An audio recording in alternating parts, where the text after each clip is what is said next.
Civil society in Central Asia. What makes democracy work? The amount of literature written in an attempt to answer this question is vast.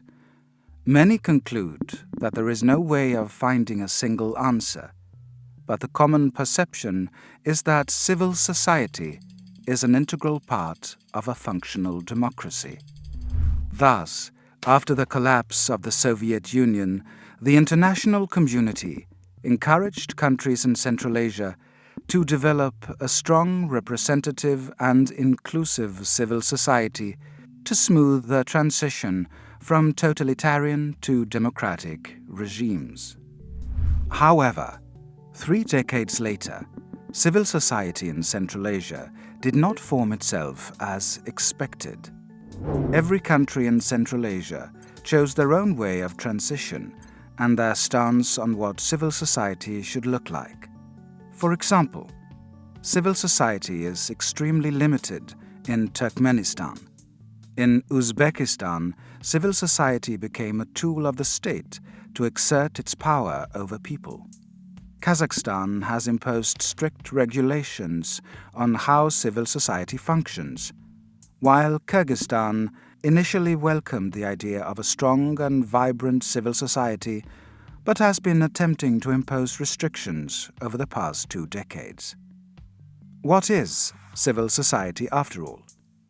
Despite being an inherently vague and complicated concept, civil society can be explained as an intermediate group of people that moderates political views and mediates between ordinary citizens and the political elite. Thus, civil society can, in some way, be a watchdog that prevents the latter from abusing its power. Cooperation and civic engagement that lead to increased trust and reciprocal principles are the main components of the generalized social capital, or connections among individuals, which constitutes a vibrant and inclusive civil society. Social capital is characterized by a high level of associationalism that enables people, regardless of social and economic status or ethnic background, to actively engage in community activities and collectively address issues for a greater benefit for all. The concept of civil society with generalized social capital and high levels of trust originated in the West. Civil society took a different form in Central Asia, and many scholars question whether the Western concept of civil society is applicable at all in a non-Western setting. What constitutes civil society in Central Asia are non-governmental organizations that have sprung around Central Asia in vast numbers. In addition to rigorous control of civil society organizations in Central Asia, organizations have been facing other challenges.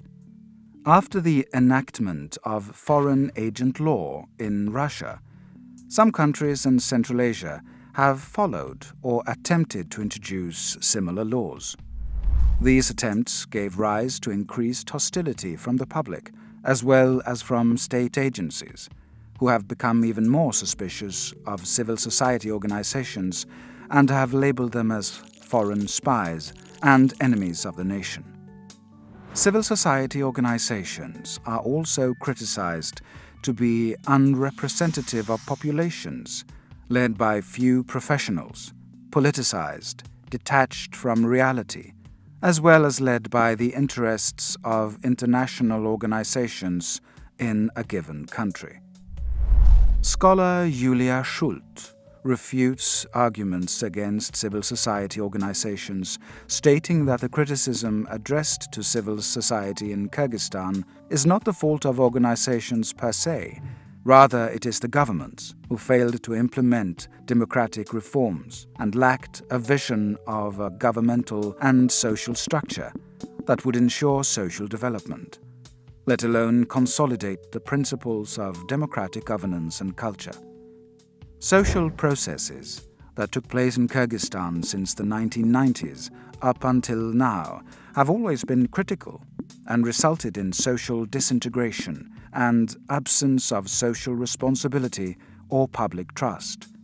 This, in turn, has undermined social cohesion and individual aspirations. As the government failed to perform well, citizens became increasingly frustrated. Frustration led to distrust in government, which made reformation of institutions problematic.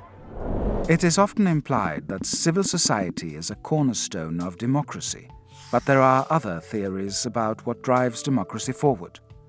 Danquart Rustow, researcher in democratization, argues that the only necessary prerequisite for successful democratization is national unity, which in reality means that people don't have any doubts or mental reservations as to which political community they belong to.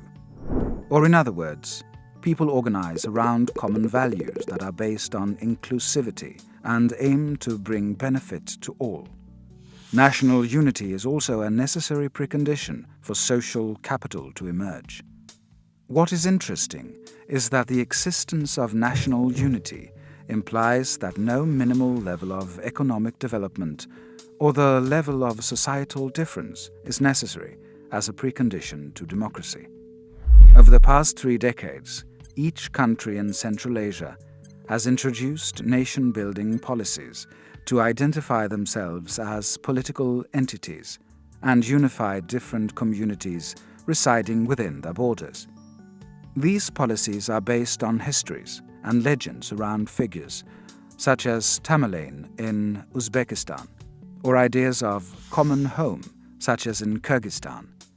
It is hard to predict as to how long it will take for nation-building policies to enable different communities and groups of people to feel that they belong to a given Central Asian country. This clip was created within the information project of Centralasiengrupperna, funded by Forum Civ. We work to promote democratic Central Asia with a strong, active and inclusive civil society that contributes to human rights being respected and social justice achieved. Follow us on Facebook, Instagram, or visit our page at www.centralasien.org. Thanks for watching.